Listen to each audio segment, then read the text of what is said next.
गजर माऊलीचा गजर पाय विश्वोत्पत्त्यादि हेतवे तापत्रय विनाशाय श्रीकृष्णाय वयं नमः। ब्रह्मानन्दं परमसुखदं केवलं ज्ञानमूर्ति द्वन्द्वातीतं गगनसदृशं तत्त्वमस्यादिलक्ष्यम् एकं नित्यं विमलमचलं सर्वधि साक्षिभूतं भावातीतं त्रिगुणरहितं सद्गुरुं तन्नमामि। महायोगपीठे तटे भीमरत्यावरं पुण्डरीकाय दातुं मुनीन्द्रैः समागत्य तिष्ठन्तमानन्दकन्दं परब्रह्मलिङ्गं भजे पाण्डुरङ्गं तडिद्भाससम्मीलमेघावभासं रमामन्दिरं सुन्दरं चित्प्रकाशं वरन्तुष्टिकायां समन्यस्तपादं परब्रह्मलिङ्गं भजे पाण्डुरङ्गं यं ब्रह्मा वरुणेन्द्ररुद्रमरुतस्तुन्वन्ति दिवैस्तवैर् वेदैः साङ्गपदक्रमोपनिषदैर्गायन्ति यं सामगा ध्यानावस्थिततद्गतेन मनसा पश्यन्ति यं योगिनो येषान्तं न विदुसुरासुरगणा देवाय तस्मै नमः। जयांचे केलिया स्मरण होय सकळ विद्येंचे अधिकरण तेची वंदू श्रीचरण श्रीगुरूंचे ते नमस्कारोणे आता आजी श्रवणेंद्रिया पाले जेने गीता निदान देखिले आता स्वप्नचे तुकले साचा सरीसे। आपलं चालू असलेलं साप्ताहिक चिंतन सप्ताहातील असलेला आजचा हा चौथा दिवस गोडास ग्रंथराज ग्रंथश्रेष्ठ ज्ञानेश्वरी भावार्थ दीपिका माऊलींचं असलेलं हृदय या ग्रंथामध्ये माऊलींना जर आपल्याला अव्यक्त स्वरूपात कुठं शोधायचं असेल तर ग्रंथात शोधायचं। माऊलींशी जर बोलायचं असेल तर ज्ञानेश्वरीशी बोलायचं।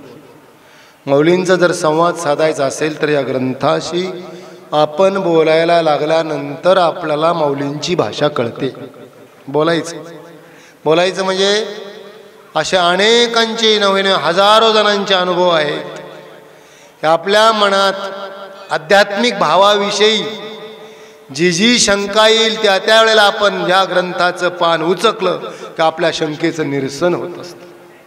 हा माऊलींचा प्रत्यक्ष अनुवाद आहे।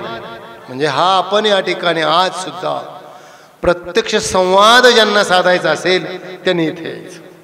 असं चालू असलेलं आपलं चिंतन चौथ्या दिवसात आज आपण चौथ्या अध्यायात आहोत। चौथ्या अध्यायातली पहिलीच ओळी माऊलींनी माऊली नमनामध्ये स्वतंत्र आहेत, परंतु गीतेचा श्लोक ज्यावेळेस त्याच्यावर प्रतिपाद्य विषय श्लोकाचा विस्तार करायचा तिथं मात्र बंदिस्त आहेत। त्या ठिकाणी बंदिस्त जरी असले ते बऱ्याच ठिकाणी गीतेतला असलेला मूळ विषय धागा पकडून त्याचा खूप मोठा विस्तार माऊली स्वतःचं हृदगत त्यात व्यक्त केलेला आहे। हृदगत कळतं ना? हृदगत म्हणजे हृदयाची भाषा। हृदगत म्हणजे काय? हृदयाची भाषा। तिथं बंदिस्त आहे, तिथं काही नियम आहेत। म्हणून माऊलींनी सांगितलं बऱ्याच ठिकाणी पदाची कोर न सांडिता, पदाची कोर न टाकता पदाला पकडून गीतेचं विश्लेषण करत असताना गीतेवर भाष्य करत असताना माऊली बोलले परंतु प्रत्येक अध्यायाच्या नमनामध्ये माऊली स्वतंत्र आहेत। काय आहेत? नमन म्हणजे स्वतंत्र विषय अंतःकरणातला। म्हणून प्रत्येक अध्यायाच्या नमनामध्ये काही ठिकाणी अनेक ठिकाणी नमनामध्ये माऊलींनी श्री गुरूंचं भरभरून नवे इतक्या उच्च कोटीचं वर्णन श्री गुरूंबद्दल श्री गुरूंचं वर्णन करण्यासाठी ज्याला श्री गुरूंचा भाव कसा असावा, श्री गुरूंची सेवा कशी असावी याचं खूप चिंतन जर करायचं असेल आपण तिथपर्यंत पोहोचणार नाही 7 दिवसात। आचार्य उपासना 13 अध्यायातल्या आचार्य उपासना शोधायची आणि त्याच्यावरच्या ओव्या घ्यायच्या। तेवढ्या सत्शिष्य असतील त्यांनी त्या ओव्या लिहूनच काढायच्या, त्याचं चिंतन करायचं. आपण आपल्याला कोणती ओवी बसते, आपण कोणत्या ओवीत आहोत, आपण किती सेवा करतो, आपण काय करतो याचं चिंतन करायचं. माऊली स्वतंत्र आहेत नमनामध्ये. जय जय ओ शुद्धे उदारे प्रसिद्धे अनवरतानंदे वर्षते विषय व्याळे मिठी दिधलिया नुठी ताठी ते तुझी गुरुकृपा दृष्टी निर्विष होय तरी कवना ते तापू पोळी कैसे निऊ शोकू जाळे. सगळ्या ओया नमनाच्या 12व्या अध्यायात सगळं मागचं पुढचं अनेक आत्मरूप गणेशू केली स्मरण होय सकळ विद्येंचे अधिकरण त्याची वंदू श्रीचरण श्री गुरूंचे ते नमस्कारोणी. आता अनेक ठिकाणी गुरूंची, कारण आपण सगळं बघितलं, माऊलींनी त्यांच्याच भाषेत वर्णन केलं की विषय मांडणी करत असताना जसं लहान मूल बाहेर खेळायला गेल्यावर ते खेळतं, खेळून खेळून दमलं, खूप बाळ हातपाय पालथ पडणार लहान बालक, अनन्य असलेलं बालक खेळून खेळून दमलं की जोपर्यंत ते अन्न प्राशन करत नाही त्यावेळेला खेळून दमल्यानंतर त्याची भूक आईच्या स्तनपानावर त्याची भूक भागत असते. आईचं दुग्धपान केलं, आईचं स्तनपान करावं, त्याने हातपाय खेळायला राहावं. तसं आईचं स्तनपान म्हणजे माऊलींचं नमन आहे. श्री गुरूंचं वर्णन, श्री गुरूंच्या जवळ जायचं किंवा बाबा सांगायचे मुंगूस आणि साप यांची मारामारी असते, लढाई असते, माहिती ना. मुंगूस आणि साप खूप दमायचं, त्या मुंगसाने बाजूला जायचं, त्याच्याकडे वनस्पती असते त्या मातीत घुसमडायचं, परत ताकद घेऊन सापावर लढायला, परत ताकद घेऊन ते मुंगूस सापावर लढायला. श्री गुरूंची ताकद घेऊन या विषयाचं विश्लेषण प्रत्येक ठिकाणी सांगितलं. असं वर्णन जरी असलं तर आज या ठिकाणी थोडासा भाग माऊलीने आजच्या या 4थ्या अध्यायात नमनामध्ये श्रीमद भगवद्गीतेबद्दल महती सांगितली. आणि आपल्याला जे मिळालं आता 3ऱ्या अध्यायापर्यंत अर्जुनाला जे मिळालं त्याचं वर्णन अजी श्रवणेंद्रिया पाले. काय म्हटले माऊली? आज माझ्या श्रवण इंद्रियांनी पाहिलं. श्रवण इंद्रियांनी पाहिलं. श्रवण इंद्रिय कोणते? श्रोत्र इंद्रिय, चक्षु इंद्रिय, घ्राण इंद्रिय, रसन इंद्रिय आणि तोंग इंद्रिय. मात्रा स्पर्शास्तु कौंतेय शीतोष्ण सुख दुःखदा आगमा पायिनो नित्य स्थानस्थितिक्षस्व भारत. पंचतन्मात्रा, पंचविषय, हे 5 ज्ञानेंद्रिय 5 विषयांचं सेवन करतात. माहिती आहे आपल्याला. 5 विषयांचं सेवन करणारे पंचज्ञानेंद्रिय, पंचकर्मेंद्रिय, पंचज्ञानेंद्रिय, 5 कर्मेंद्रिय आहेत, 5 ज्ञानेंद्रिय आहेत. 11वं काय आहे? मन आहे. 5 कर्मेंद्रिय कोणते? हस्त म्हणजे हात, पाद, गुद, उपस्थ आणि मुख, हे 5 कर्मेंद्रिय. ज्यांच्याकडून क्रिया घडते त्याला कर्मेंद्रिय म्हणतात. ज्याच्याकडून ज्ञानग्रहण केलं जातं त्याला ज्ञानेंद्रिय म्हणतात. ज्ञानग्रहण करणारे इंद्रिय कोणते आहेत? चक्षु इंद्रिय. चक्षु इंद्रिय म्हणजे काय? डोळे. कोणता विषय सेवन करतात? रूप. कुठून निघतो हा विषय? कोणाचा आहे हा विषय? पंचमहाभूतांपासून निघणारे 5 विषय, 5 ज्ञानेंद्रिय त्याला सेवन करतात. आणि त्याची सृष्टीमध्ये 5 प्राण्यांचे बळी आहेत. 5 प्राण्यांचे. एका विषयाने एका प्राण्याचा बळी घेतला. थोडंसं मांडतो. थोडंसं पृथ्वी तत्वाचा विषय आहे गंध. पृथ्वी तत्वाचा विषय कोणता आहे? गंध. त्याला ग्रहण करणारा इंद्रिय आहे घ्राण इंद्रिय म्हणजे नाक. कळतं का नाही? सुगंधू आणि दुर्गंधू हा परिमळाचा भेदू आहे का नाही? घ्राण इंद्रियाने गंध या विषयाचं सेवन होतं. तो कुठून निघतो? पृथ्वी तत्वातून. अंडरलाईन करायची. पृथ्वी तत्व विषय आहे गंध, त्याला सेवन करणारे इंद्रिय आहे घ्राण इंद्रिय, आणि त्याचा बळी आहे भ्रमर. कोण बळी आहे? भ्रमर म्हणजे भुंगा. सगळ्यांना माहिती आहे. आता दिग्दर्शन नाही करत. ऋणू झुनू रे भ्रमरा सांडी तू अवगुणू रे भ्रमरा. अभंग आहे माऊलींचा. किंवा भ्रमरभेदी कोडे बलतैसे काष्ट कोरडे. इतके लाकडं कोरणारा त्या कलिकेत अडकतो पंचविषयाच्या पाकळ्यात. असं आपण या पंचविषयाच्या पाकळ्यात जसा तो भ्रमर अडकतो तसं आपण पंचविषयातच सुख शोधतो. त्याच्यातच अडकलेला जीव भ्रमर म्हटलं, जीवाला भ्रमर म्हटलं, त्यात अडकतो. म्हणजे विषयामध्ये विषयाच्या दारात भीक मागणारे आपण याच्यापेक्षा काय जगात सृष्टीमध्ये सांगा बरं. पंचविषयाच्या आणि त्या परमात्म्याला, त्या सुखाला जाणायचं असेल तर तो पंचविषयातीत आहे, पंचविषयाच्या पलीकडचा आहे. मग त्याला पाहण्यासाठी पंचविषयात, परंतु इथं काय सांगितलं, इथे श्रवणाची होती जीवा, हे वर्णन करायचं आपल्याला. या मुद्द्यासाठी सांगत होतो. हे 5 तत्व, पृथ्वी तत्व झालं, पृथ्वी आप, आप तत्वाचा विषय आहे रस. आप तत्वाचा विषय काय आहे, रस. त्याला ग्रहण करणारं इंद्रिय आहे जिव्हा, रसना, रसना म्हणतात तिला, नाही का. रसना, रसना म्हणजे जिव्हा. उभय इंद्रिय बरं का, रसना उभय इंद्रिय म्हणजे कळतं ना, दोन कामं करते जीभ, 2 कामं करते. बोलण्याच्या वेळेला ती कर्मेंद्रिय आहे. आता इथं कोणतं चालू आहे, बोलण्याच्या वेळेला जीभ काय करते, कर्मेंद्रिय. आणि ज्यावेळेस भोजन करायचं, रसास्वादन करायचं, षड्रस रसास्वादन करण्याच्या वेळेला जीभ हे काय आहे, ज्ञानेंद्रिय. जिव्हा ही काय आहे, ज्ञानेंद्रिय आहे. म्हणजे रस या विषयाचं सेवन करणारं इंद्रिय रसना म्हणजे जिव्हा. जलतत्व म्हणजे आपतत्वाचा विषय आहे रस. आपतत्वाचा विषय आहे रस. त्याला ग्रहण कर, थोडं जड आहे, कळून घ्या, सोपं करून सांगतो. त्याला ग्रहण करणारं इंद्रिय आहे जिव्हा, आणि त्याचा बळी आहे मीन. मीन म्हणजे काय, मासा. त्याला गळाला अडकवला असं थोडा आमिष कवळू, आमिष कवळ टाकलेला असतो तो गळ, आणि त्या लोभाने, खाण्याच्या लोभाने येतं, खटकन ते गळ अडकतो. वरचा ठुसा हल्ला बाहेर काढलं जातं, तडफडतं, त्याचा अंत होतो. भ्रमराचा बळी कसा माहिती आहे, त्या कमलिनी पाकळ्या त्या मिटतात, त्याला माहीतच नाही कधी पाकळ्या मुटल्या. सूर्यविकसिनी कमलिनी आणि चंद्रविकसिनी कमलिनी. त्या सूर्यविकसिनी कमलिनीच्या पाकळ्या तो भ्रमर इतका त्या मकरंद खाण्यामध्ये इतका मग्न झालेला असतो की त्या पाकळ्या कधी मिटल्या त्याच्या लक्षात येत नाही. तो अडकून पडतो. त्याच्याच्याने सहज त्या पाकळ्या त्या कोरू शकतो, परंतु त्याच्याच्याने त्या कोरल्या जात नाही. मोहजाल, मोहजालात अडकतो. पाकळ्या कोरल्या जात नाही. लाकडं कोरणार मग पाकळी कोरून येणं सहज सोपं आहे. कोरल्या जात नाही, त्याची आहुती होते. पुन्हा सकाळची सूर्याची किरणं त्या कमलिनीवर पडतात, त्या पाकळ्या उमलतात, मरून पडतो, परंतु त्याच्याच्याने पाकळ्या कोरवल्या. भ्रमराचा बळी कोणत्या विषयाने, गंध ह्या विषयाने. नंतर मीन माशाचा बळी कोणत्या विषयाने, रस या विषयाने. 2 झाले नाही का. पृथ्वी तत्व झालं, आप तत्व म्हणजे जल तत्व झालं, पृथ्वी आप. तेज तत्व, आता विषय आला. तेज तत्वाचा विषय आहे रूप. तेज तत्वाचा विषय काय आहे, रूप. आपल्याला दिसतं ना, हे दिसतं आपल्याला, त्याचं हे होत असतं, आपल्याला कळतं, चेतनेकडे जात असतं.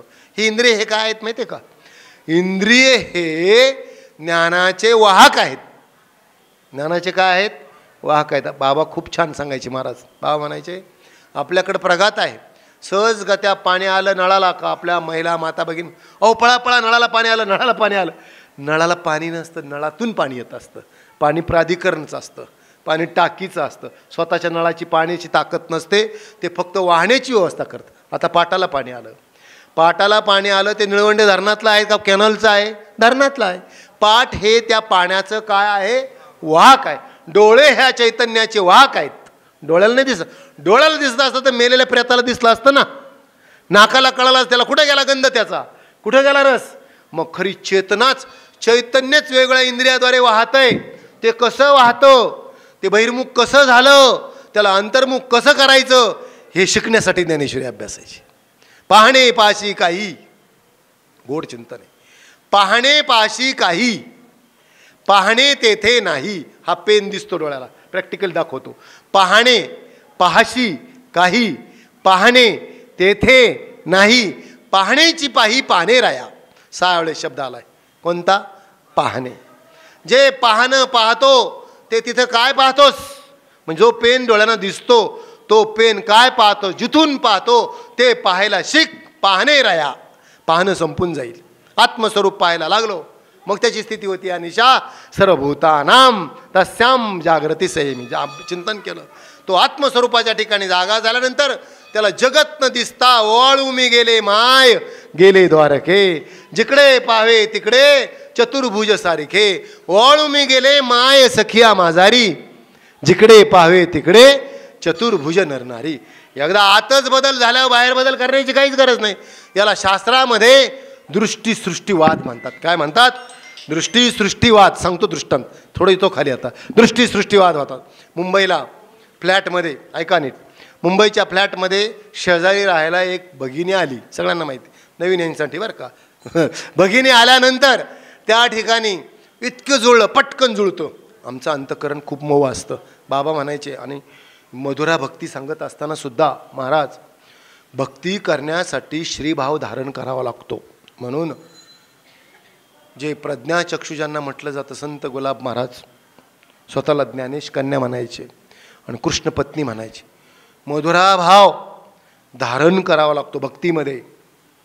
काही ठिकाणी कांत भाव आहे, काही ठिकाणी सख्य भाव आहे. भाव आहेत. आपला कोणता भाव आहे, आपलं आत्मपरीक्षण करायचं. आपण कोणत्या भावात आहोत. परंतु बाबांचं कायम वाक्य असायचं आणि बाबांना आमच्या भगिनी माता यांच्याकडे जास्त संक्रमण व्हायच्याचं कारण, बाबा म्हणायचे स्त्री म्हणजे कुकरमधलं अन्न आणि पुरुष म्हणजे उघडं पातेल्यातलं शिजणारं अन्न. मग पटकन कोणतं शिजत असतं, कुकरमधलं पटकन शिजत असतं. स्त्रीचं अंतःकरण मृदू असतं, मऊ असतं आणि मऊ अंतःकरणामध्ये मऊ सुपीक झालेल्या जमिनीतच बीज उगवतं. फुफुट्यात खडकी बीज टाकेले, ते सांडी विखुरी गेले. खडकावर केलेली पेरणी वाला जात असते. साने गुरुजी काय म्हटले माहिती आहे पुढे महाराज? साने गुरुजी म्हटले, ऐका, निष्ठुर माणसाला सांगू नये. हा दंडक केला माऊलींनी. ज्याला ऐकण्याची इच्छा नसेल त्याला सांगू नये. खडकावर टाकलेलं बीज वाला जात असतं, घरातलं संपून टाकतो ते जात असतं. परंतु त्याच्या पुढे साने गुरुजीने एक पाऊल टाकला. ते म्हटले, खडकावर होईना का परंतु बीज टाकावं. निष्ठुर माणसाला का होईना का परंतु सांगत जावं. तो अंधुईत येत सुखावला. काय आवश्यकता होती का? संजय सांगत होता, निष्ठुर माणसाला का होईना का परंतु सांगत जावं. खडकावर होईना का परंतु बीज टाकावं. कधीतरी पाऊस येईल, कुठेतरी ते वाहत जाईल आणि कुठेतरी एखाद्या कपारीला ते कोंब घेऊन उगवेल बीज. तसं कधीतरी ते शब्द त्याच्या कानावर पडले. कुणाच्या? धृतराष्ट्राच्या. संजयाचे शब्द पडले. त्यावेळेस काहीच कळत नव्हतं. कारण तरी ह्या शब्दाने आपण सगळं बघितलं. महाभारत, पुत्रस्नेह, मोहितू. तरी या शब्दाचा संबंध जर बघितला ना महाराज, खूप मोठं चिंतन आहे. तर तो धृतराष्ट्र कानावर पडलेले शब्द त्याच्या कानात पोहोचत नव्हते. असे 3 प्रकारचे अधिकारी सांगितले गीतेचे. 3 प्रकारचे अधिकारी सांगितले गीतेचे. पहिला एक अधिकारी आहे ज्याला ऐकण्याचीच गरज वाटत नाही, तो दुर्योधन. ऐकणे आहे समाजात, लोक येतच नाही मंदिरात. काय गरज पडली? हवा उलटपण आहे. आता कुठं गीता ऐकायची असते का? म्हातारपणी ऐकायची असते. मूर्ख बरं का, म्हातारपणी ऐकायची असते. त्यावेळेस अंगम गलितम फलितम. शंकराचार्य म्हटले सरळ नष्ट झालेलं असतं. काय ऐकणार आहे? ऐकू शकतो ज्यावेळेस बुद्धी तजेलदार आहे त्याच वेळेस ऐकायचं हे शास्त्र. तोपर्यंत हे शास्त्र श्रवण करून घ्यावे. तर सांगायचं होतं आपल्याला तात्पर्य. तिथं संजयाचे उद्गार त्या धृतराष्ट्राच्या कानात पडले अनावधानाने, काही नाही कळाले. परंतु संजयाने 6व्या अध्यायात आहे ना, विवेको या घोटो आपलं झालं, मोहाचा फिटो महारोगू, ती साधूची कृपा फळाला आली शेवटच्या काळात. संजय शेवटपर्यंत आपल्या मालकाला साथ दिलेली. त्या वनामध्ये गेल्यानंतर जंगल पेटलं, वनवा लागला. धृतराष्ट्राने सांगितलं, कारण धृतराष्ट्र नको आली होती. 40 वर्ष राज्य, महाभारताच्या युद्धानंतर 40 वर्ष राज्य युधिष्ठिराने केलं, धर्मराजाने. जेवताना भीम जायचा, खा ना आमचं, खा आता खा. बरं का, त्या धृतराष्ट्राला असं वाटायचं नको हे जीवन. कारण सगळं पापच, अगोदर सगळं वाईट केलं होतं ना यांचं. निर्लज्जासारखं जीवन जगावं लागायचं. धृतराष्ट्र जंगलात गेल्यानंतर, जंगल पेटल्यानंतर धृतराष्ट्राने सांगितलं, संजय तू जा बरं, आता मी सांगतो, हा पवित्र पावन अग्नी मला ग्रहण करण्यासाठी आलेला आहे, तू जा म्हटले. संजय जात नव्हता मालकाला सोडून. शपथ घातली, संजयाला काढून दिलं. धृतराष्ट्राने संजयाला काढून दिलं. आणि ज्यावेळेस तो अग्नी पेटत पेटत पेटत धृतराष्ट्राच्या जवळ आला आणि त्या शरीराला चटके बसायला लागले. दुःखाच्या वेळेला स्मरण होत असतं बरं का. ज्या वेळेला शरीर जळायला लागलं, कोणाचं? धृतराष्ट्राला पेटायला चटके बसायला लागले, त्यावेळेला ते संजयाचे शब्द धृतराष्ट्राला त्या ठिकाणी आठवले. नैनम छिंदंती शस्त्राणी नैनम दहती पावका न चैनम क्लदेंतोपे न शोषती मारुता वासांशी जरणाने यथाव्याय अविनाशी तद्विद्ये. हे सगळे गीतेतले श्लोक अनावधानाने कुठंतरी अंजुळीमध्ये पडले होते ना. तिथं त्याचा उपयोग कुठं झाला? धृतराष्ट्राला शेवटच्या काळात कधीतरी उपयोग होतो, कोणत्याही निमित्ताने. म्हणून म्हटलं, श्रवणाचे मिशे बैसावे येऊनी आणि साम्राज्य भुवनी सुखी नांदे. हा आशीर्वाद आहे नामदेव महाराजांचा. ऐका ना, बघ, श्रवणाच्या निमित्ताने येऊन बसलात, कुठं नांदणार तुम्ही? साम्राज्य भुवनी सुखी नांदे. बैसावे येऊनी श्रवणाचे मिसे. श्रवणाच्या निमित्ताने जर ऐकायला बसलात साम्राज्य भवनात सुखी नांदन. आपण विषयापासून दूर गेलो. कोणता विषय चालला होता? पृथ्वी, आप, तेज, रूप हा विषय नाही का. रस झाला, रूप हा विषय. रस कोणता? कडू आणि गोड, बरोबर आहे ना. नंतर जो आहे रूप, चक्षुंद्रियाद्वारे आपण त्याचं सेवन करतो. भ्यासूर आणि सुरेख हे रूपाचे दोन्ही गुण देख. भयानकता पाहिलं भीती वाटते, सुरेख पाहिलं बरं वाटतं. या रूप विषयाचा बळी कोण सांगितला? पतंग. त्यासी अचूक मरण. दीपा पतंग आलिंगन त्यासी अचूक मरण. आहे का नाही भाव्या? दिवा त्या ठिकाणी आलिंगन द्यायला जातो, मरून जातो. तसं रूप ह्या विषयाचं सेवन करताना जसा पतंग मरतो तसं आपण सुद्धा रूप विषयात अडकतो. आपण गंध विषयात अडकलो आहोत, आपण रस विषयात अडकलो. 3 झाले. पृथ्वी, आप, तेज, वायू. वायू तत्व नाही का. वायू तत्व आहे, त्या वायू तत्वाचा विषय आहे स्पर्श. कोणता विषय आहे? स्पर्श. वायू तत्वाचा विषय आहे स्पर्श. आणि त्याला ग्रहण करणारे इंद्रिय आहे त्वंग इंद्रिय, म्हणजे त्वचा. त्वचा ग्रहण करते नाही का. त्वचा खडू कसा आहे? त्वचेला स्पर्श. स्पर्श हा विषय त्वचेचा आहे. झाला विषय. किती झाले? 4. आणि शेवटचा जो आहे ना शब्द, या विषयाचं सेवन. आकाश तत्वाचा विषय शब्द आहे. कोणत्या तत्वाचा विषय? आकाश तत्वाचा. आता या स्पर्श या विषयाचा बळी हत्ती सांगितला. कोणता आहे? हत्ती. जंगलामध्ये कर्नाटक हत्ती पकडण्याची पद्धत. ती हत्ती उभी केली जाते एका बाजूला, मध्ये खड्डे खोदले जातात, लाकडं टाकले जातात, गबाळ टाकलं जातं. हत्ती मोहरक्या कळपाने राहतो. त्या ठिकाणी पळत पळत आल्यानंतर ते हत्ती त्या ठिकाणी पडतात. ऐरावत रत्न थोर त्याशी अंकुशाच्या मार झरझर बनवलं जातं, हत्ती पकडले जातात. हत्तीनीला स्पर्श करण्याच्या दृष्टिकोनातून हत्ती येत असतो, अडकून बंदिस्त होत असतो. स्पर्श विषयाचा बळी हत्ती. स्पर्श विषयाला ग्रहण करणारा इंद्रिय त्वंग इंद्रिय, तो विषय आहे वायू तत्वाचा. राहिला शेवटचा शब्द, हा विषय आहे आकाश तत्वाचा. म्हणून तर शेवटचं तत्व 8व्या अध्यायात आलं ना. आकाशाचे खोळे, आकाशाची या खोळे गाळून घेतले ते नगळे ते ब्रह्म. किम तद ब्रह्म, याचं उत्तर देत असताना ब्रह्म कसा आहे म्हणून जगद्गुरु तुकोबाराय म्हटले. काय म्हटले? अनुरेणुया थोकडा तुका आकाशा एवढा. शेवटचं तत्व आकाश तत्व. आकाश तत्वाचा विषय आहे शब्द. त्याला ग्रहण करणारं इंद्रिय आहे कोणतं इंद्रिय? ज्याला आपण श्रोत्र इंद्रिय म्हणजे कान म्हणतो. निंदा आणि स्तुती हे शब्दांची व्याप्ती झाला इथपर्यंत विषय. इथे यायचं होतं आपल्याला. तर या ठिकाणी माऊली म्हटले आज 3ऱ्या अध्यायात झाल्यानंतर आजी श्रवण इंद्रिया पाहले. माझ्या श्रवण इंद्रियांनी पाहिलं. श्रवण इंद्रियांनी पाहिलं. पाहतात का श्रवण इंद्रिय? पाहिलं ना. अहो पाहण्याची शक्ती श्रवण इंद्रियात आहे. पाहिलं म्हणजे काय? ते विरले, रमले त्या विषयाशी ब्रह्मस्वरूपात एकरूप झाले म्हणजे पाहिलं. श्रवण इंद्रियाने पाहिलं. काय पाहिलं? काय पाहिलं या श्रवण इंद्रियाने? ज्याने फार मोठं निदान पाहिलं. कोणतं निदान पाहिलं? जे येणे म्हणजे या श्रवण इंद्रियाने गीता निदान देखिले.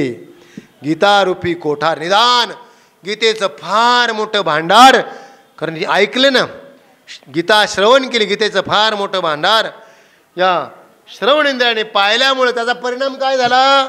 आता स्वप्नची तुकले साचा सरीसे. अर्धवहित संगीत उपसंहार सांगितलं. काय झालं? हे स्वप्नची तुकले साचा सरीसे. इथं अन्वय असं घ्यायचा. हे आता आपण जे जगतात दिसतंय ना, हे आपण कुठे आहोत? स्वप्नात आहोत. कसे आहोत? स्वप्नात आहोत. कोणत्या स्वप्नात आहोत? आपण काय केलं? आत्मस्वरूपाला झाकाळलं, आत्म्याला झोपेत टाकलं, जगाचा व्यवहार सुरू झाला. बरोबर आहे ना. आत्म्याला तो गुंडोने घेतलेला आत्मा जायचा. त्रिभिर गुणवैर भावैर रेभी सर्व इदम जगत मोहितम नाभी जानाती मामेभ्य परमवे. उदकी झाली बाबुळी ते उदकाते जैसी झाकोळी का वायाची आबाळी आकाश लोप. 1 MM थर असतो शेवाळाचा. 10 परस खाली खोल पाणी. पण त्या 1 MM शेवाळाच्या थराने किती परस पाण्याला झाकाळलं? 10 परस पाण्याला झाकाळलं. आकाशात आलेलं ढग त्यांनी काय केलं? आज सुद्धा सूर्य दिसला का? नाही. सूर्य दिसला नाही, पण ढग जे पाहिलं ते कोणाच्या प्रकाशाने पाहिलं? सूर्याच्या प्रकाशाने पाहिलं. तसं जगत दिसतं ते कशाने दिसतं? आत्मप्रकाशाने दिसतं. परंतु आत्म्यावरच तयार होऊन आत्म्याला झाकाळलं. काय केलं? म्हणजे स्वप्नात गेलो. कोणत्या स्वप्नात?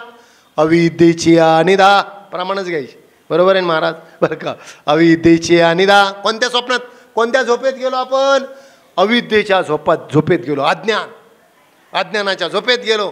आणि अज्ञानाच्या झोपेत जाऊन त्या ठिकाणी आत्म्याला झोपून टाकलं. मग स्वप्न सुरू झालं. कोणतं स्वप्न आहे?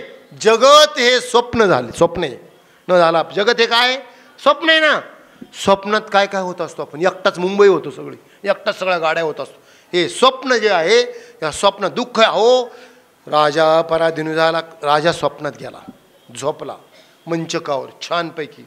त्या ठिकाणी पूर्वीच्या काळी 2 दासी हवा घालत होत्या. काय घालत होत्या? हवा.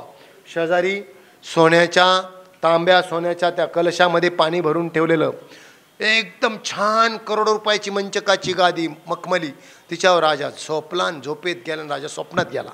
कुठं गेला? स्वप्नात गेला. स्वप्न काय होतं? भयानक परचक्र आलं. सगळ्या सैन्याची दानाफान झाली. पटकन झाला तर पुढं. इतकी दानाफान झाली, इतकी दानाफान. राजा एकटाच जंगलात, इतक्या भयान जंगलात सापडला. नुसत्या जंगलात नाही, पाऊस पाणी, चिखलात, कमरा इतक्याला चिखलात अडकला. सैन्य नाही, काहीच नाही. तहान लागली. चिखल आहे नुसता. इतकी तहान लागली. 3 दिवस झाले पाणी नाही. राजा ओरडतोय. कुठं? इतका ओरडतोय का आता पाणी नाही मिळत, माझा प्राण जातो की काय? प्राण जातो की काय? आता किती हांडे भरून दिल्यानंतर राजाची ताण भागणार आहे? काय केल्यानंतर? कारण ह्या सत्ता सांगितल्या ना, जागृतीतली सत्ता, स्वप्नातली सत्ता आणि सुषुप्तीतली सत्ता. सुषुप्तीत जावं लागतं, नंतर स्वप्न उमटत असतं. राजा स्वप्नात आहे. आता शेजारी सोन्याच्या तांब्यात कलशात पाणी भरलेलं आहे. राजा रडतोय, हे करतोय. तेवढ्यात काय झालं? त्या सेवकाने उठला. जाग आल्यावर पाणी म्हटला, आणखी 5 मिनिटं नसतं उठवलं तर मेलो असतो. स्वप्नीचे चेल्यावरी. स्वप्नातून उठलं, जाग होणं. तसं आपले सगळे व्यवहार नीट आहे का? आपण आत्मस्वरूपाला झोपेत टाकलं आणि आता आपण घर दार बायका मुलं सगळं हे जे चाललंय ना आपलं, हे कुठलं आहे? हे स्वप्नातलं आहे. स्वप्न आहे. असं कसं काय स्वप्न? बरं का, आत्मस्वरूपाच्या ठिकाणी हे स्वप्नच आहे ना. आत्म्याला झाकून टाकलं मग व्यवहार जागृत होत असतात. ज्यावेळी त्याची जागृती होईल ना, त्यावेळी सगळं विरलं जाईल, सगळं संपलं जाईल. आत्म्याच्या ठिकाणची जागृती झाली. स्वप्नीचे चेल्यावरी. आता स्वप्नच हे तुकले. काय झालं? स्वप्न हे काय झालं? भासलंय. स्वप्न हे भासलंय. कधी भासलंय? कधी भासलं स्वप्न? साच्या सरीशे. आत्मा जागा झाला. अरे मी काय रडत होतो? कशासाठी? हे काय? हे तर स्वप्न आहे. हे कधी होत असतं? आत्म्याच्या ठिकाणी जागृती तयार झाल्यावर, आत्मस्वरूपावर आरूढ झालो का हे सगळं जगत स्वप्नवत वाटत असतं. म्हणून ज्याला हे जगत स्वप्नवत वाटत, त्याने म्हणायचं मरण माझे मरून गेले झालो पै अमर. त्याने म्हणायचं आता दिवसचारी खेळी मिळी. त्याने म्हणायचं बरं का, त्याने म्हणायचं आता दिवसचारी. खाली बसून नाही म्हणायचं, तिथं पोहोचून म्हणायचं. त्याला शिवून यायचं आणि मग म्हणायचं आता दिवसचारी खेळी मिळी. त्याच्या ठिकाणी विधी निषेध नाही. त्याच्या ठिकाणी त्याने या जगाचा घात जरी केला तरी त्याने केला ऐसे म्हणू नये. त्याच्या ठिकाणी बरं का, जो आत्मस्वरूपाच्या ठिकाणी जागा झाला त्याच्या ठिकाणी झोपलेल्या आत्म्याला ते म्हणते त्याने घात केला ते म्हणू नये. हा घात नाही, ते पाप ठरेल. याच्या ठिकाणी पापही नसतं, अमंगळता नसते. हे स्वरूप सांगितलं. जेने गीता निदान देखील हे गीता निदान पाहिल्यानंतर गीतेचं तत्वच ते ना, आत्म्याला जागृत करणं हे गीतेचं काय आहे. आत्म्याला आत्मस्वरूपाच्या ठिकाणी जागृती, आत्मस्वरूपाच्या ठिकाणी आत्मस्वरूप, मूळ वस्तूच्या ठिकाणी मूळ स्वरूप हे दाखवणं. म्हणून स्वप्नाची तुकले साच्या सरीची. सत्यत्वाची प्रचिती आली, जागृती झाली की स्वप्न संपून गेलं. मग स्वप्नातलं दुःखही नाही, काहीच नाही. प्रपंचातलं काहीच नाही राहत, पारुसा होत असतो. प्रपंच काय झाला? त्याचा पारुसा झाला. म्हणून या ठिकाणी आधीच विवेकाची गोटी. अगोदरच ही गोष्ट काय? विवेकाची गोटी वरी प्रतिपादी श्रीकृष्ण जगजेठी. ही विवेकाची ऐकतंय भक्त राज किरीटी अर्जुन. आपण त्या पंक्तीला गेलो. म्हणून या ठिकाणी ह्या 4थ्या अध्यायामध्ये इतकं गोड, खूप गीतेचं खूप वर्णन केलं. माऊलींना ज्या ज्या ठिकाणी सापडली श्रीगुरु आणि श्रीमद्भगवद्गीता आणि संत, तू संत स्तवनी रतसी असं गुरु म्हटले नाही का. संतांचं स्तवन करण्यात, श्रीगुरूंचं स्तवन करण्यात आणि ग्रंथांचं स्तवन करण्यात माऊली म्हणतात मी कधी कधी ढसाळ गेलो. ढसाळ जात असतात. आपण सुद्धा तिथं जायचं.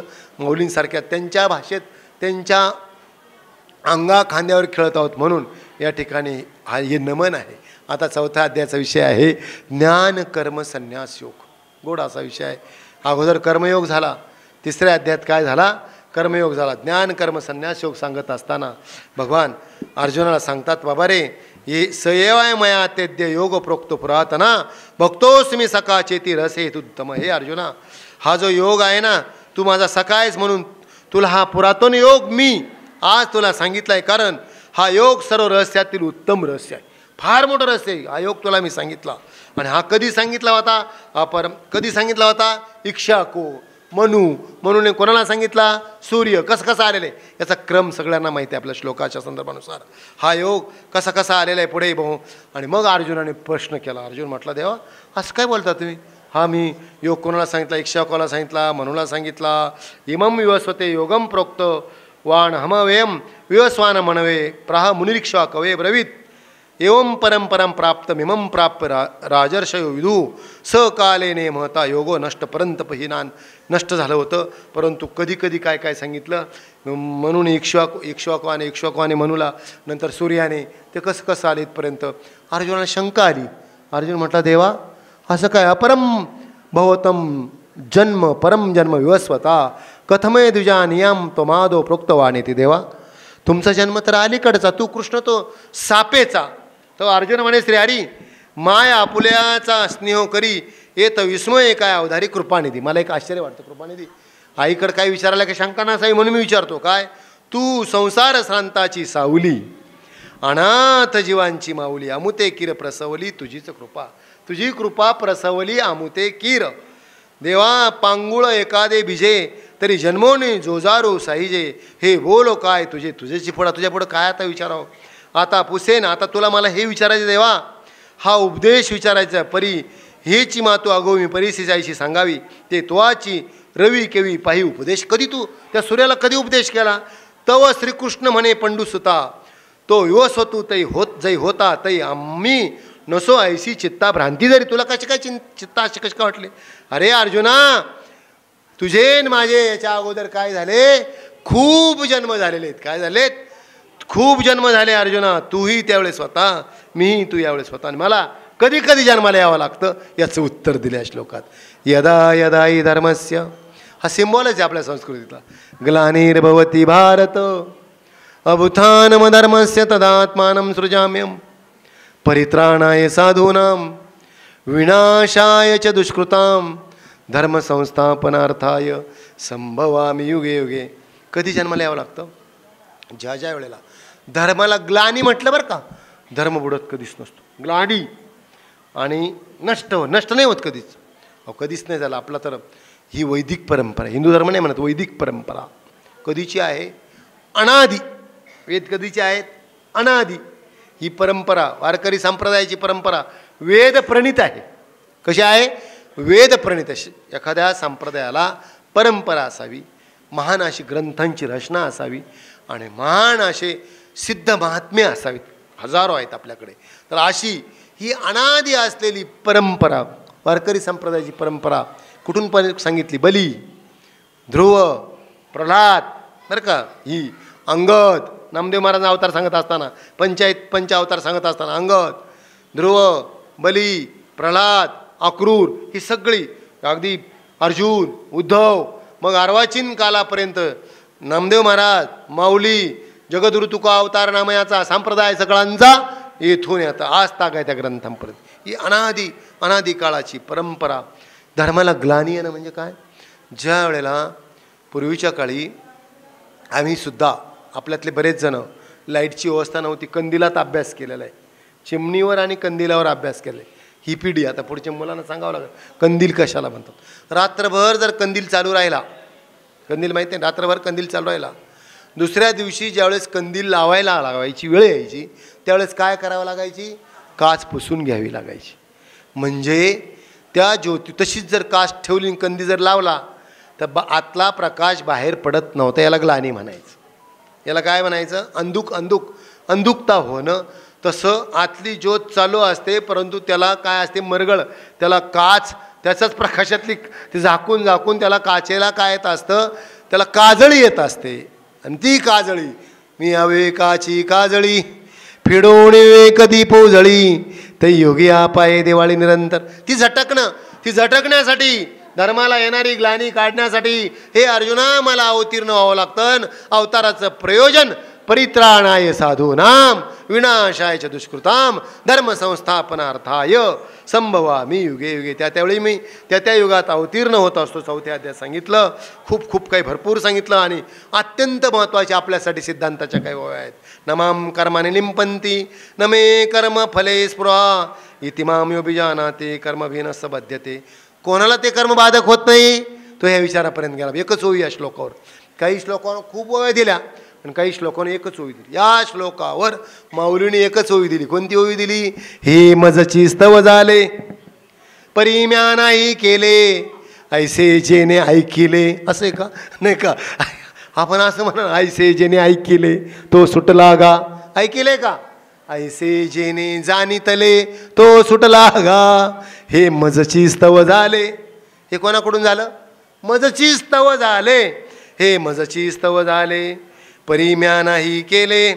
हे मजची स्तव झाले. अर्जुना, ही जी व्यवस्था आहे माझ्यामुळे रूढ झाली, परंतु ही मी केलेली नाही. अशा प्रकारे ज्याने जाणलं सगळे कर्म जो करतो तो सुटला, तो मुक्त आहे. मुक्त होता परिबळे झाला बद्ध घेऊन या छंद माझे माझे. कुठं अडकलो आपण? आपल्याला कळालंच नाही आपण कुठं अडकलो. ते बाबा उदाहरण सांगतो आता इथं नवीन श्रोते. ते माकड गेलं जंगलात, पकडण्याची छोटाच पिंजरा असतो, उंदरं पकडायचा. उंदरं पकडायचा पिंजरा कोणाला वापरला जातो? माकड पकडायला. काहीच नाही माहीत असतं त्या दरवेशाला. त्याच्यामध्ये वाट्या करून ठेवतं. माकडाचा आवडता पदार्थ फुटाणे किंवा शेंगदाणे ठेवल्या जातात. पिंजरा छोटा असतो. आता ही बाकीची विचार करून एवढ्या मोठ्या छोट्या पिंजऱ्यात इतकं मोठं मरकट समाधी येईल. अतिचंचल प्राणी मरकट. मरकट समाधीला कधी येईल का म्हटले? अतिचंचल, कावळा मरकट अतिचंचल. तर ते माकड मरकट न्याय, मार्जर न्याय, हे न्याय शास्त्रातले बरं का. तर मरकट न्याय म्हणजे काय माहिती आहे का? ज्ञानाकडून जाणं. ते पिलू चिटकलं असतं आईच्या पोटाला.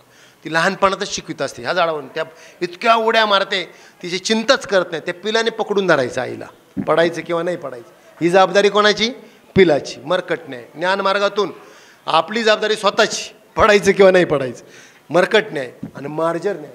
मार्जर न्याय म्हणजे काय? ते जन्माला आलेलं पिलू मांजरीचं, तिला माहीत असतं हा बोका कधी येईन खाऊन जाईल, म्हणून 7 घरं फिरवते ती. 7 घरं, 7 ठिकाणं बदलवते मांजर. कुठं धरून नेते ती? तोंडात धरून. ज्या दाताने उंदराचा बळी घेते, कोण? मांजर. ज्या दाताने पकडल्या उंदराचा बळी जातो, त्याच दाताने पिलाला पकडते का नाही? याला मार्जर नाही म्हणतात.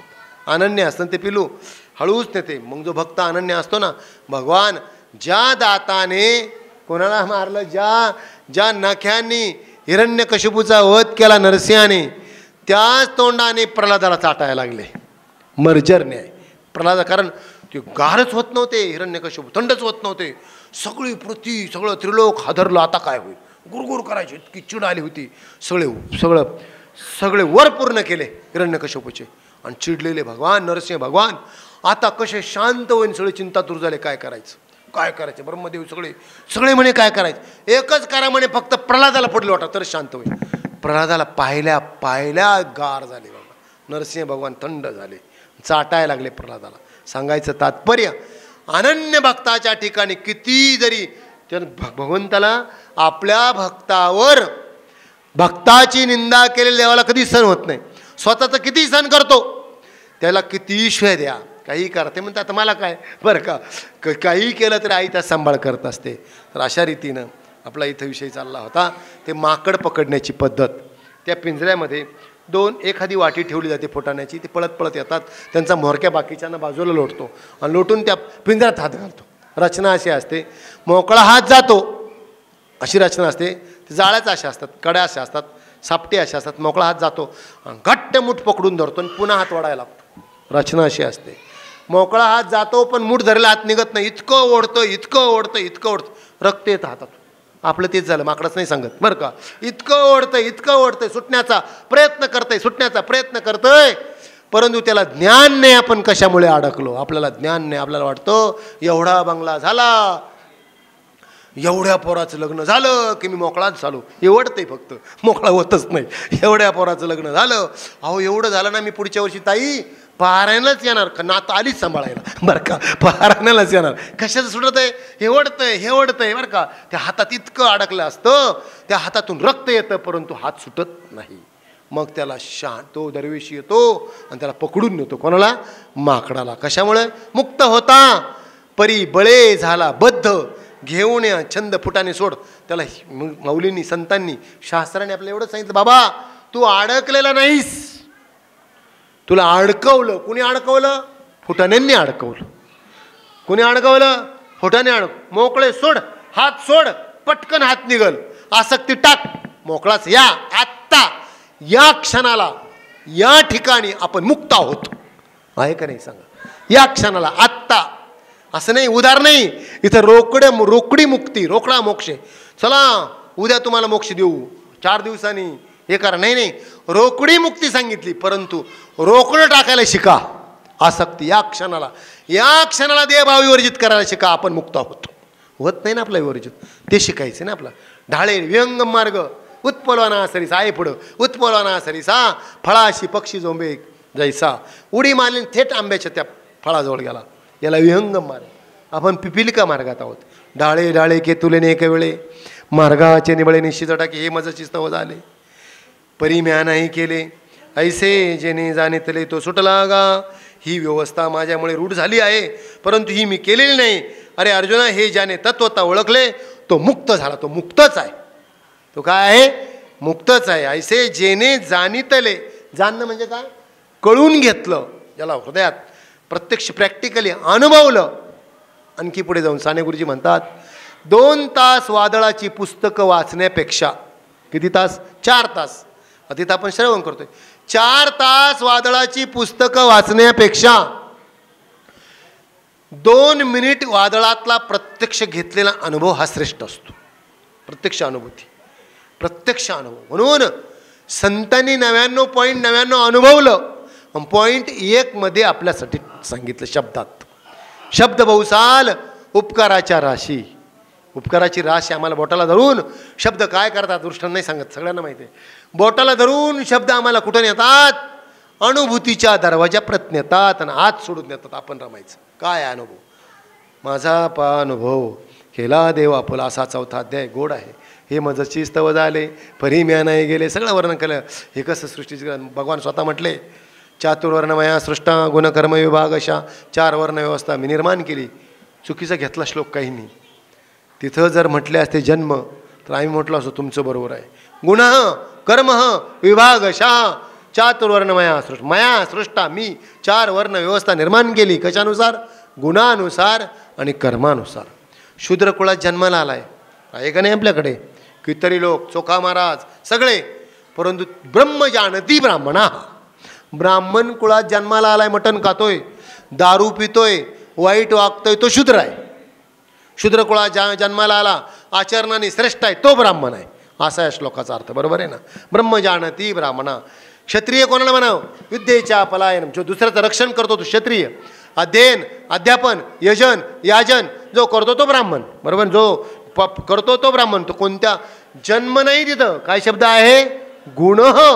गुणानुसार 4 वर्ण व्यवस्था सांगितली. असं वर्णन करत करत खूप गोड विषय 4थ्या अध्यायामध्ये श्रद्धावान लभते ज्ञानम तत्परस्येतींद्रिया ज्ञानम लब्धा परम शांती अचेरेन अधिगच्छति नाही ज्ञानेन सदृश्य पवित्रमे विद्यते.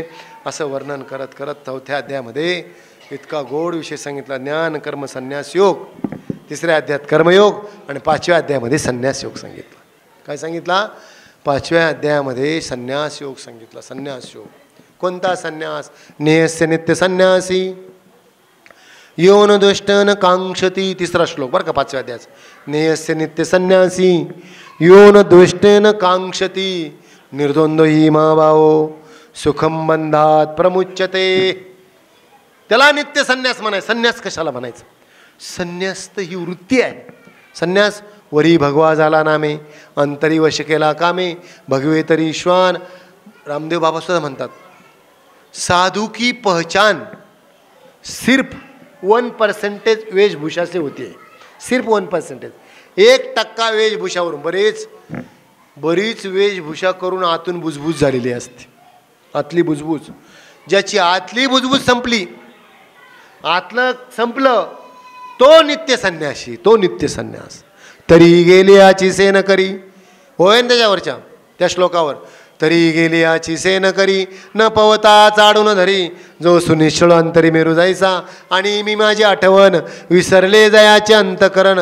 पार्था तो संन्यासी जा निरंतर, आता गृहाधिका घवे ते काही न लगे ते जावे, जे घेते झाले स्वभावे.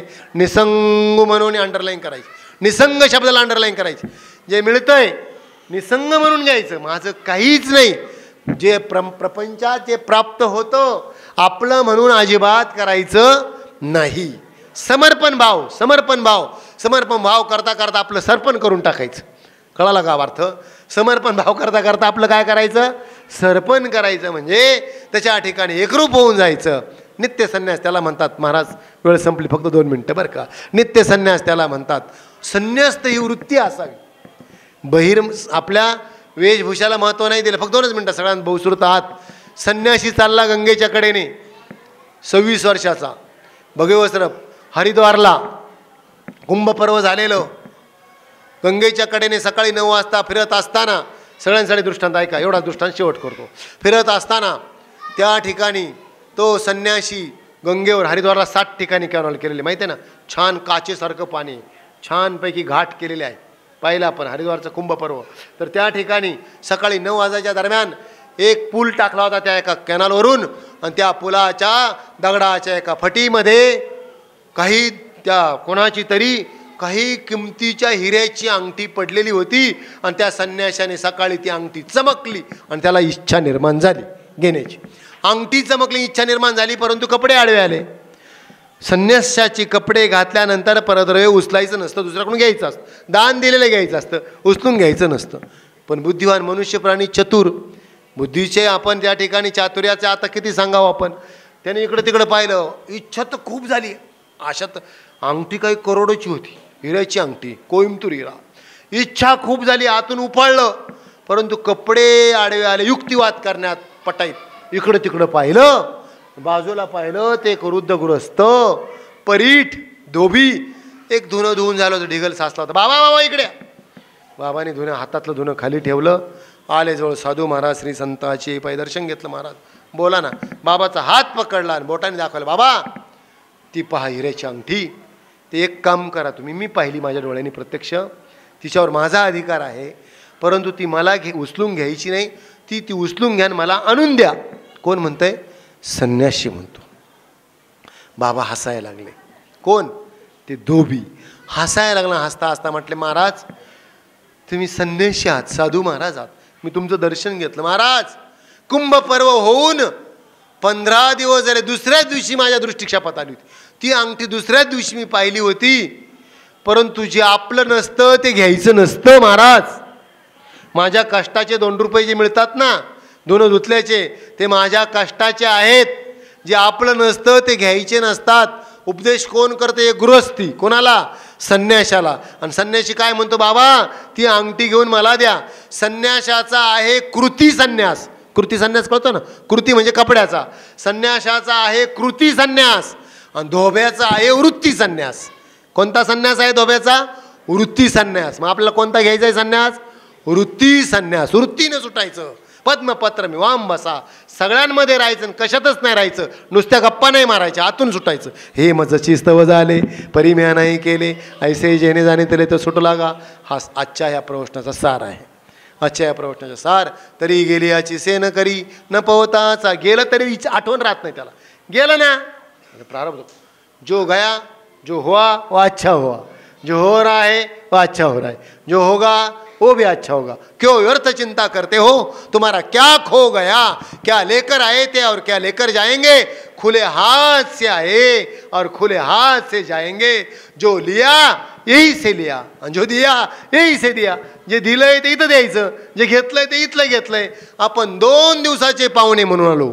वृक्षाची सावली वाटे जाता मिनाली देहावरी ठेविली देहावरी ते तुली आस्था नाही वाटे ठेविला बिढारी जायचा. असं राहायचं. कसं राहायचं? संसारात आलेलो आहोत, पांथस्थ आलेलो आहोत आपण, या ठिकाणी या छायेला आलेलो आहोत. याच्याशी आसक्त न राहता याच्यापासून अलिप्त व्हायला शिकायचं. अलिप्त व्हायला शिकायचं. अलिप्त कसं व्हायचं ही ज्ञानेश्वरी शिकवते, ही युक्ती शिकवते. कसं व्हायचं? एक दिवसाने नाही कळणार, ते एक तासाने नाही कळणार. हळूहळू हळूहळू या ओव्यांशी एकरूप व्हायला लागलो. जसं जसं आपण इकडे एकरूप होऊ ना तसं तिकडं सुटत जातो. याला युगपत प्रक्रिया म्हणतात. या बाटलीमध्ये रिकामी बाटली आहे आणि ती बाटली बादलीत बुडवली. कशात बुडवली? बादलीत बुडवल्यानंतर जसा जशा प्रकारचं पाणी बाटलीत जितकं जितकं पाणी जागा व्याप्त करील, जितकं पाणी बाटलीत जाईल तितकी हवा बाटलीतून बाहेर येत असते. युगपत प्रक्रिया. याला कोणती क्रिया म्हणतात? युगपत. बाटलीत पाणी जाण्याची प्रक्रिया आणि बाटलीतून हवा बाहेर पडण्याची प्रक्रिया. तशी आत्यंतिक दुःखाची निवृत्ती. वाद कळाला तुम्हाला चांगला नाही का? आपणच होतो ना रामेश्वरला. आत्यंतिक दुःखाची निवृत्ती आणि परमानंदाची प्राप्ती. बाबा म्हणायचे, एका पोराला सांगितलं पेंड्या उचल आणि एका पोराला सांगितलं तेव्हा शेत मोकळं कर. आता शेत मोकळं करणं आणि पेंड्या उचलणं वेगळं नाहीच. पेंडी उचलली का शेत मोकळं झालंच. पाणी आत गेलं की हवा बाहेर पडली की पाणी आत जातं. तसं परमानंदाची प्राप्ती आणि आत्यंतिक दुःखाची निवृत्ती ह्या क्रिया एकच आहे. जसं आपल्याला आत घुसत जाईल ओव्या, परमानंदाची प्राप्ती होत जाईल, तसतशी आत्यंतिक दुःखाची निवृत्ती होत जाणार. युगपत प्रक्रिया आहे. आत आत सुख वाढत वाढत गेलं की दुःख कमी कमी होत जात. दुःखच वाटणार नाही अशी स्थिती येत असते. अवघाची संसार सुखाचा करीन ह्या नुसत्या उलट्या पालट्या चाली लावून नाही म्हणायचं, अनुभवायचं. बरं का? अनुभवायचं. अवघाची संसार अशा पिक्चरच्या चाली लावतात बरं का. अवघाची संसार मदिरा घट जरी झाला, सांगायला पाहिजे महाराज इथं, मदिरा घटात गंगेचं उदक जरी आणलं तर ते अपवित्र होतं. पिक्चरच्या चालीमध्ये गाणारे अभंग नाही गाऊ, बंडातात्या असतात हाणूनच काढतात बरं का. म्हणून सांगतो तुम्हाला, त्या प्रमाणानुसार त्या अभंगाला तशा पण आता आम्हाला गाता येत नाही म्हणून आम्हाला गप राहावं लागतं बरं का. काय सांगावं. चला, आपला विषय चालला होता. या ठिकाणी तसतशी क्रिया होत असते. सुख वाढत जात असतं. या ठिकाणी त्यांच्या ठिकाणी नतमस्तक व्हा. ज्ञानेश्वरीमय आपली अंतःकरण त्याच्या ठिकाणी एकरूप करा. आपल्या अंतःकरणातला भाव ओव्या आपल्या इथं पारायण जरी चालू असलं ना आपलं हृदय जरी इथं जर दिलं ना तेव्हा तिथं दिसत असतात. पण दिलं पाहिजे हृदय बरं का. आपल्या तितकं अंतःकरणाने समर्पित केलं ना आपण तिथं जातो. तो भाव अंतःकरणात धारण करा. आपल्या सर्वांना तो भाव प्रदान होई सद्भावना व्यक्त करतो. ताईंच्या पुढं, महाराजांच्या पुढं या ठिकाणी सगळे विद्वज्जन आहे, त्यांच्या पुढं काय सांगावं. परंतु लढिवाळपणा म्हणून आपण या ठिकाणी बालक बोबडा बोले वाकुडावी चुकी पाऊली ते चोज करुणी माऊली रिजवी जेवी. या ठिकाणी ताईंच्या छत्राखाली गोड असं पारायण या ठिकाणी चालू आहे. ताईंचा आवडता विषय पारायण. बाकी हे सगळं याला कोणतं प्रयोजन म्हणायचं? अवांतर प्रयोजन आणि परमप्रयोजन. परमप्रयोजन काय आहे? ज्ञानेश्वरी. परमप्रयोजन काय आहे? आपण सुटणं. आणि हे बाकी सगळे त्याला अवांतर प्रयोजन आहेत. परमप्रयोजनासाठी आपण या ठिकाणी येतो. भगवान करो ते परमप्रयोजनाकडे आपल्या सगळ्यांची वाटचाल हो. सगळ्यांना या शब्दांची कृपा हो. माझेसुद्धा ओठातले शब्द माझ्या पोटात जाओ ही सद्भावना व्यक्त करतो. न्यूनते पुरते अधिकते सरते करून घ्यावे तुमते विनवित असे. सर्वत्र सुखिना संतु सर्वे संतु निरामया सर्वे भद्राणि पश्यन्तु मा कश्चित् दुःखमाप्नुयात्. पुंडलीक वरधरी विठ्ठल श्री ज्ञानदेव तुकाराम पंढरीनाथ भगवान की जय. माऊली ज्ञानेश्वर महाराज की जय. जगद्गुरु तुकाराम महाराज की, सद्गुरु महाराज की जय. अमृतेश्वर भगवान की. विठ्ठल विठ्ठल विठ्ठल विठ्ठल. पुंडलीक वरधरी विठ्ठल श्री ज्ञानदेव तुकाराम पंढरीनाथ भगवान. आता विश्वात्मके देवी येणे वाग्यज्ञ तोषावे तोषोणी मज द्यावे पसाये दान हे. जे खळांची व्यंकटी सांडो तया सत्कर्मी रती वाढो. भूता परस्परे पडो मैत्र जीवांचे दुरितांचे तिमिर जाओ. विश्वस्वधर्म सूर्य पाहो जो जे वांछिल तो तेला हो. प्राणिजात वर्षत सकळ मंगळी ईश्वर निष्ठांची मांदियाळी. अनवर्त भूमंडळी भेटू दयाभूता चला कल्पतरूंचे आरव. चेतना चिंतामणीचे गाव भोलतेज अर्णव पियुषांचे चंद्रमेजया लांछन मार्तंड जेतापहीन ते सर्वाही सदा सज्जन सोयरे होतो किंबहुना सर्व सुखी पूर्ण होऊन ती लोकी भजिजादिपुरुखी अखंडित आणि ग्रंथोपजविये विशेषी लोकी द्रष्टाद्रष्टविजय व्हावेजी एथ म्हणे श्री विश्वेश्वराओ ता होईल दान पसाओ येणे वरे ज्ञानदेव सुखिया झाला येणे वरे ज्ञानदेव सुखिया झाला येणे वरे ज्ञानदेव सुखिया झाला. हरि ओम शांती. गजर माऊलीचा गजर